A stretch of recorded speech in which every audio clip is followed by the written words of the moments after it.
talk about following Jesus even when it's difficult. But the best part is, we don't make these tough decisions alone. We are all a part of a huge team, the team of love and justice.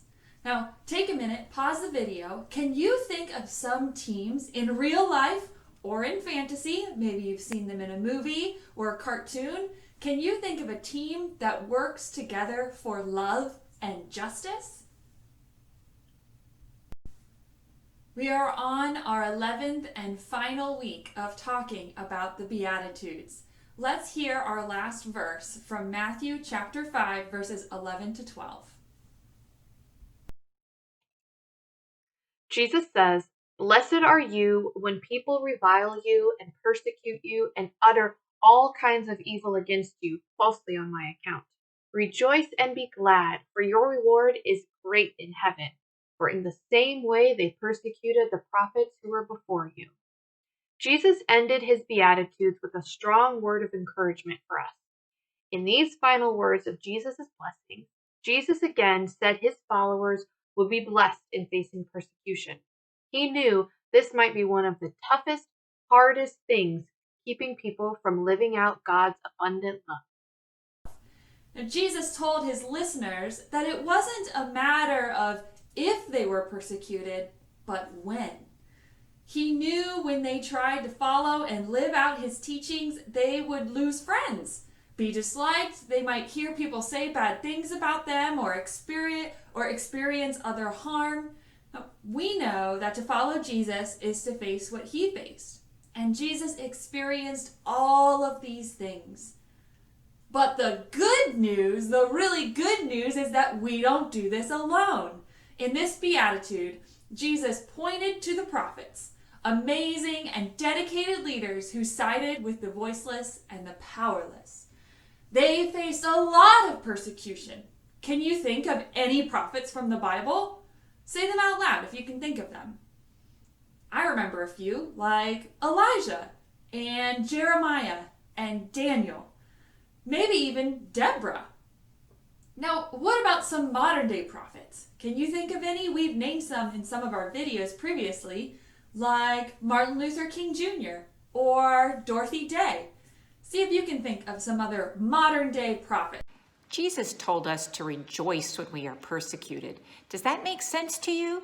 Do you rejoice when people misunderstand you or say mean things to you? It isn't easy. But Jesus reminded us that when we make brave choices, even if they are unpopular choices, we are creating a world that looks more like God's home.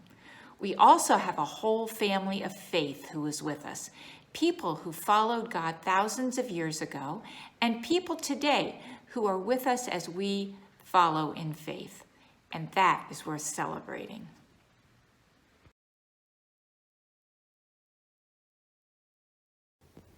Before we transition to our next activity, I would like to bless you. A blessing is something you receive, so open your hands like you are ready to receive a gift. I will speak a blessing. If you receive it, take the blessing and put it inside your heart. May you be blessed with joy and a whole team of supporters as you partner together to make the world a better place.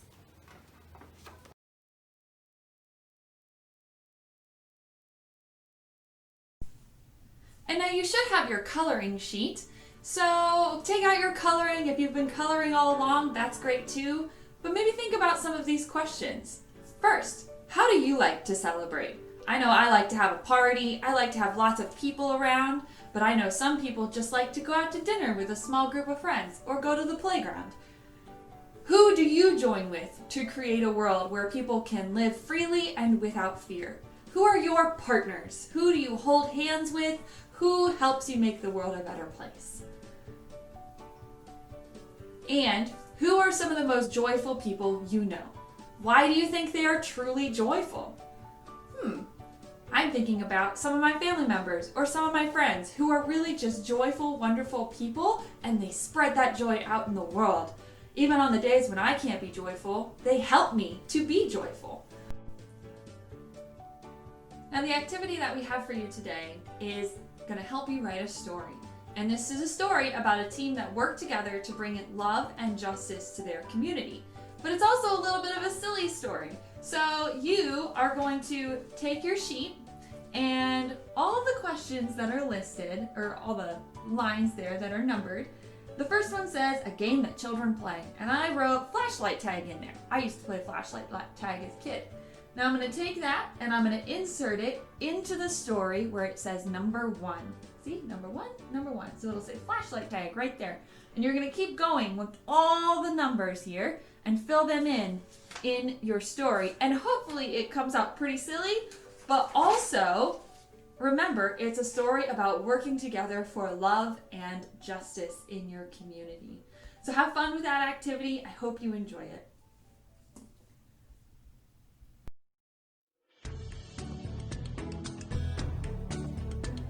Oh my goodness, the day is over. Together we've been on the mountain with Jesus to learn and grow. We've been up there all day, or rather for 11 weeks. It's a really long time, but the day is over and we're tired and we're gonna come down the mountain. We've discovered so much. We've shared about God's heart, a heart of never-ending mercy and love, and we've explored what God's kingdom looks like, the way the world can work when we create communities of justice and peace. We've talked about God's promises of abundance, and how there's more than enough for everyone.